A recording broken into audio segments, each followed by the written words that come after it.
Salut à tous, c'est Cryptonodium. Aujourd'hui, on se retrouve pour la première vidéo de la chaîne.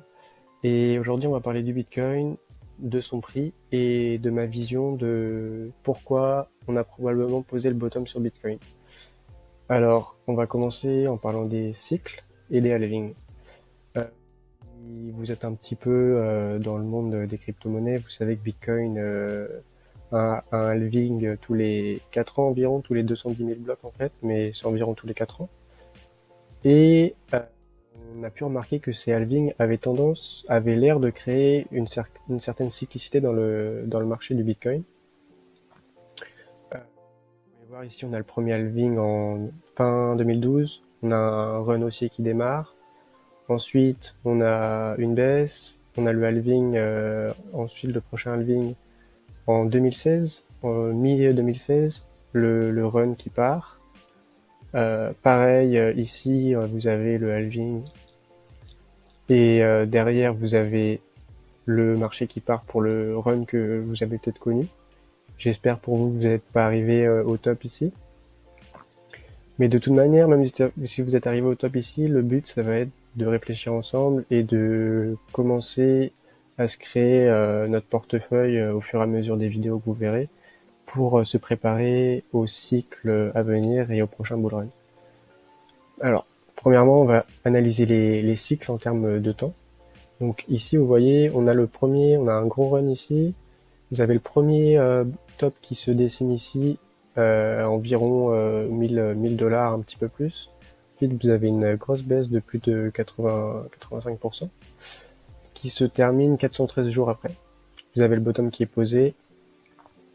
On a une accumulation qui est effectuée et on part en run, halving et on continue jusque 2017. Vous êtes sûrement beaucoup à avoir connu Bitcoin à ce moment-là.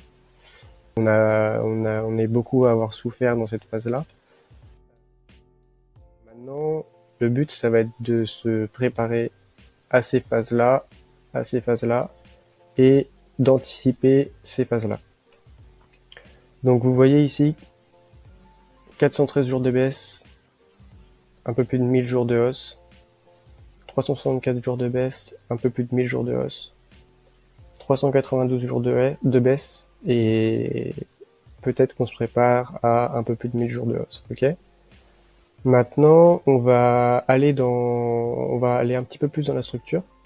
Donc, dans ces structures, donc dans cette accumulation, je vais vous expliquer pourquoi, c'est quoi une accumulation, pourquoi je pense que c'est une accumulation. Et avec ça, j'espère que ça va vous aider à déterminer si, comme je le pense, le bottom est posé. Et si c'est le cas, vous pourrez prendre des décisions d'investissement en conséquence.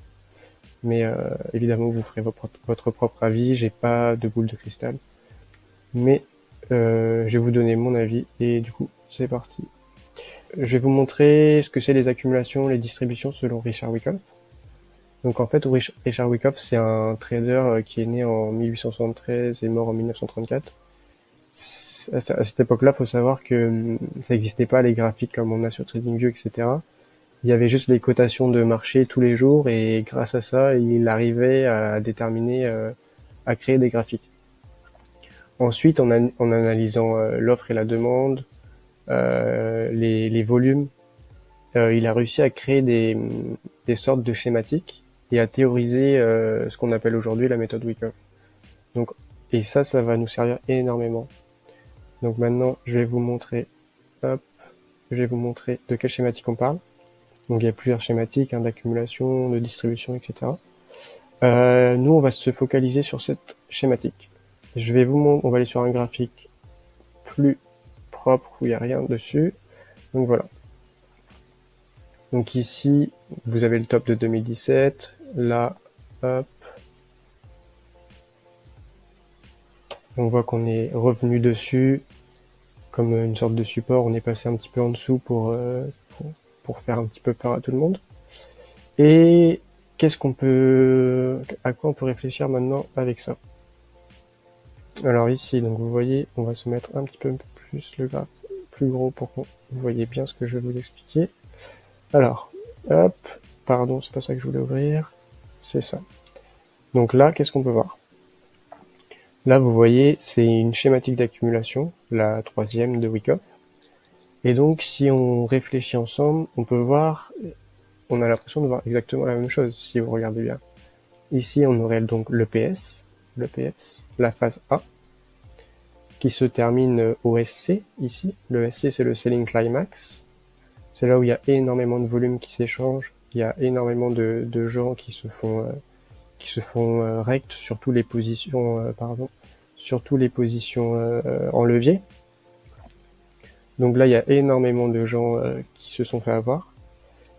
C'est le premier indice qui nous dit que cette réaction, ces retests, etc., avant un dernier dump, nous disent que on est proche du bottom. Sachant qu'en plus, on est sur le dernier high de 2017 ici. Ensuite, donc là, on a dit PS, SC, AR. Là, ensuite, on voit quoi? Ici, c'est le crash de FTX, toute cette grosse bougie-là. Et souvent, c'est pareil, je crois que je sais plus en quelle année, je crois que c'était 2015, un truc comme ça. MTGOX avait posé le bottom aussi. Le crash de MTGOX avait causé le bottom. Là, on peut voir un peu la même chose. Hein. Vous avez le crash de FTX, on passe sous le SC, donc on fait le ST. Ensuite, on part. Et donc là, on part, ST, hop, LPS, et on break. Donc là, on serait, si on parle de cette schématique, on serait dans la phase E et dans le SOS. Donc on aurait fait le SOS et on serait dans le BULPS. Maintenant, on va parler aussi de structure. Donc en fait, si on parle en structure, vous voyez, vous avez fait hop, low, high, low, high, low, high, low, high.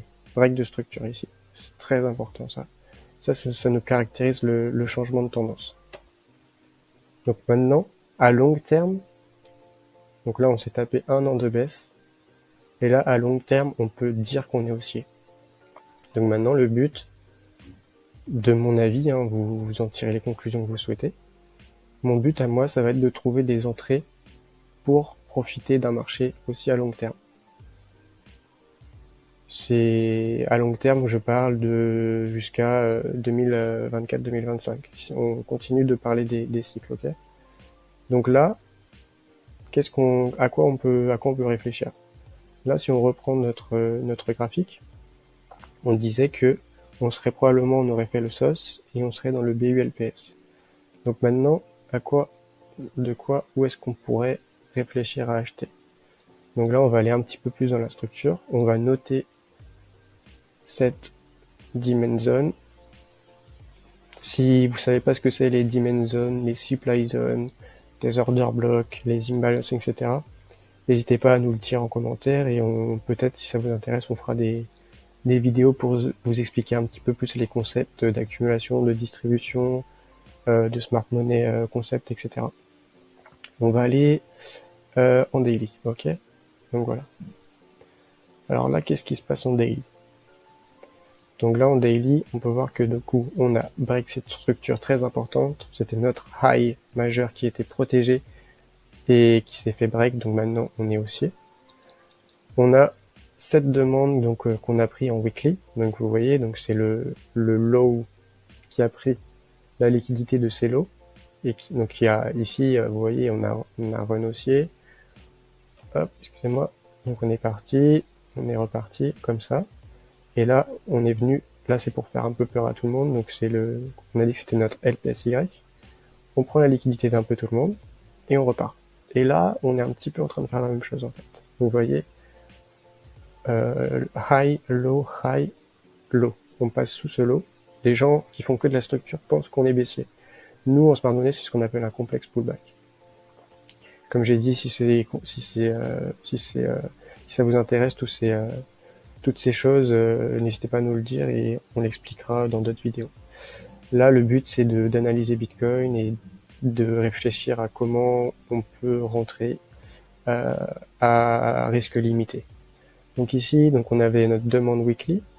Ici, on va avoir notre demande daily, la première qui va nous intéresser. En plus, elle est sous ce break de structure. On appelle ça un market shift. Donc là, à quoi on peut s'attendre? Ici, si on va plus dans la fractalité des choses, si on va en 4 heures, etc., on verra qu'il y a eu une distribution. Une distribution, c'est au lieu d'être SC, ST, etc., c'est BC, UT, et break de structure, test, et on dump. Donc là,